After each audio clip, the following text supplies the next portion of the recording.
GBA ಚುನಾವಣೆಗೆ ರಾಜ್ಯ ಸರ್ಕಾರದಿಂದ ಸಿದ್ಧತೆಗಳು ನಡೀತಾ ಇದೆ ಸರ್.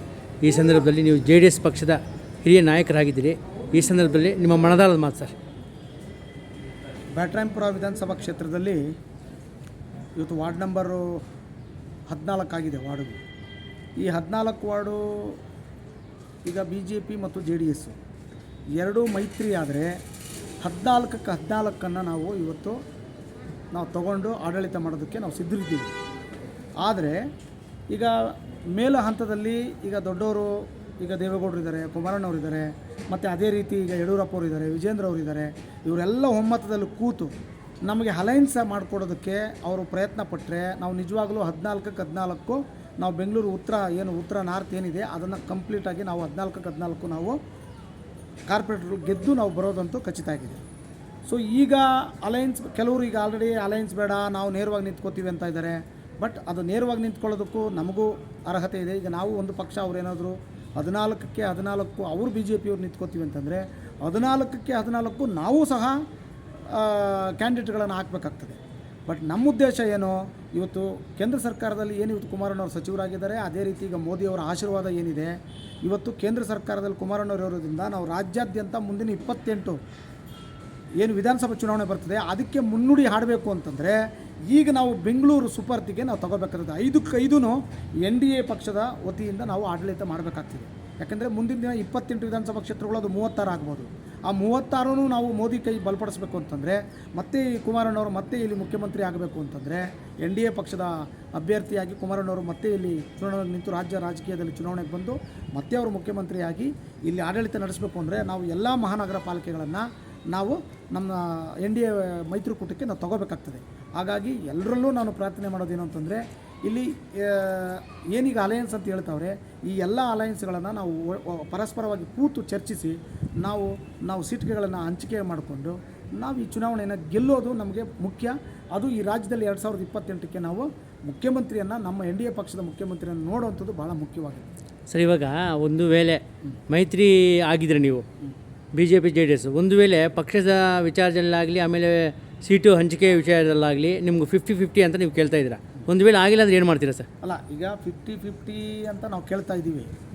ಬಟ್ 50-50 ಯಾಕೆ ಕೇಳ್ತಾ ಇದ್ದೀವಿ ಅಂತಂದರೆ ನಾವು 100%ಲ್ಲಿ ಇದ್ದೀವಿ, ನಾವು 100ಕ್ಕೆ 100 ತೊಗೊಳ್ತೀವಿ. ಆದರೆ 50-50 ಯಾಕೆ ಕೇಳ್ತಾ ಇದ್ದೀವಿ ಅಂತಂದರೆ ಇದು NDA ಸರ್ಕಾರ ಬರಬೇಕು, ಈ ಇಡೀ ದೇಶಾದ್ಯಂತ NDA ಸರ್ಕಾರ ಬರಬೇಕು.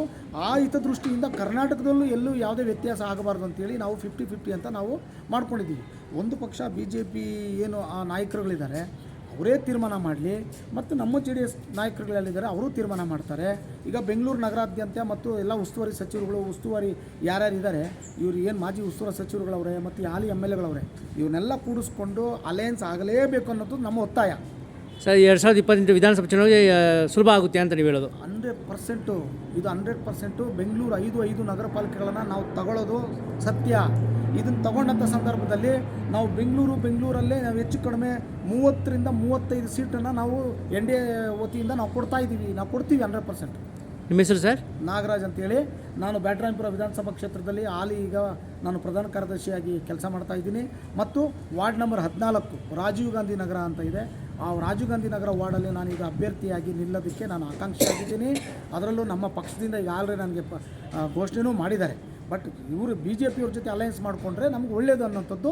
ಯಾಕಂದರೆ ಈಗ ನಾವು ಎಲ್ಲಿ JDS ಕ್ಯಾಂಡಿಡೇಟ್ ಹಾಕೋದಿಲ್ವೋ ಅಲ್ಲಿ BJPಯಾಗಿ ನಮ್ಮ ಕಾರ್ಯಕರ್ತರು ಪರೋಕ್ಷವಾಗಿ ನಿಂತ್ಕೊಂಡು ನಾವು ಅವ್ರಿಗೆ ಅಲ್ಲಿ ಕ್ಯಾನ್ವಾಸ್ ಮಾಡ್ತೀವಿ. ಅಲ್ಲಿ ಗೆಲ್ಲಿಸೋದಕ್ಕೆ ಏನೇನು ಬೇಕೋ ಅದನ್ನೆಲ್ಲ ನಾವು ತಯಾರು ಮಾಡ್ಕೋತೀವಿ. ಅದೇ ರೀತಿ ಅವರು ಅಷ್ಟೇ, ನಾವು ಎಲ್ಲೆಲ್ಲಿ ಈಗ JDS ಕ್ಯಾಂಡಿಡೇಟ್ಗಳು ನಿಲ್ತಾ ಇದ್ದೀವಿ, ನೀವು ಸಹ ನಮ್ಮಲ್ಲಿ ನಾವು ಗೆಲ್ಲೋದಕ್ಕೆ ನಿಮ್ಮ ಒಂದು ಶಕ್ತಿಯನ್ನು ನಮಗೆ ನೀವು ದಾರಿ ಎರೆದ್ರೆ ನಮ್ಮ ಶಕ್ತಿಗಳನ್ನು ನಾವು ನಿಮಗೆ ದಾರಿ ಎರಿತೀವಿ. ಒಂದು ವೇಳೆ ಮೈತ್ರಿ ಆಗಿಲ್ಲ ಅಂದರೆ ಸ್ವತಂತ್ರ JDS ನಿಂತ್ಕೊತೀರಾ? ಈಗ ಅನಿವಾರ್ಯತೆ ಇನ್ನೂ ಬರಲಿಲ್ಲ ಆ ಸಂದರ್ಭದಲ್ಲಿ. ಯಾಕಂತಂದರೆ ಕೆಳ ಹಂತದಲ್ಲಿ ನಾಯಕರುಗಳು ಮಾತಾಡ್ತಿರ್ಬೋದು, ಯಾಕಂದರೆ ಎಲ್ಲರಿಗೂ ಆಸೆ ಇರ್ತದೆ. ಈಗ ಅವರವ್ರ ಪಕ್ಷದಲ್ಲಿ ಅವ್ರಿಗೂ ಆಸೆ ಇರ್ತದೆ, ನಮ್ಮ ಪಕ್ಷದಲ್ಲಿ ನಮಗೂ ಆಸೆ ಇದೆ. ಬಟ್ ಅಂತಿಮ ನಿರ್ಣಯ ಹೈಕಮಾಂಡ್ ಏನು ಹೇಳುತ್ತೆ ಅದಕ್ಕೆ ನಾವು ತಲೆ ಬಾಗಬೇಕಾಗ್ತದೆ. BJP ಅವರಾಗಿರ್ಬೋದು, ನಾವು JDSನವರಾಗಿರ್ಬೋದು, ಅವ್ರು ಏನು ಹೇಳ್ತಾರೆ ಆ ದಾರಿಯಲ್ಲಿ ನಾವು ಹೋಗ್ಬೇಕಾಗ್ತದೆ. ಯಾಕಂದರೆ ಇವತ್ತು ನಾವು ಕಿತ್ತಾಡಿಕೊಂಡು 3ನೇವ್ರಿಗೆ ಲಾಭ ಮಾಡೋದು ಬೇಡ. ಸೊ ಈಗ ನಾವಿಬ್ಬರು ಹೊಂದಾಣಿಕೆ ಮಾಡಿಕೊಂಡು ಈಗ ಏನೀಗ MP ಚುನಾವಣೆಯಲ್ಲಿ ಹೊಂದಾಣಿಕೆ ಮಾಡ್ಕೊಂಡ್ವಲ್ಲ ಅದೇ ರೀತಿ ಈ ಬೆಂಗಳೂರು ನಗರಗಳಲ್ಲೂ 5 ಮಹಾನಗರ ಪಾಲಿಕೆಗಳು ನಾವು ಹೊಂದಾಣಿಕೆ ಮಾಡ್ಕೋಬೇಕಾಗ್ತದೆ. ನಾವು ಈಗ ನಗರ ಪಾಲಿಕೆಗಳನ್ನು ನಾವು ನಮ್ಮ ಒಂದು ಅಸ್ತಿತ್ವ ಉಳಿಸ್ಕೋಬೇಕು ಅಂತಂದರೆ ನಾವಲ್ಲಿ ಸುಪರ್ದಿ ತಗೋಬೇಕು ಅಂದರೆ ನಾವು ನಿಜವಾಗ್ಲೂ ಹೊಂದಾಣಿಕೆದು ಅನಿವಾರ್ಯತೆ ಇದೆ. ಬಿ ಜೆ ಪಿಯವರು ಅಷ್ಟೇ, ನಾವು ಅಷ್ಟೇ, ಎಲ್ಲ ರೀತಿಯಲ್ಲೂ ನಾವು ಒಮ್ಮತದಿಂದ ಇದ್ದೀವಿ.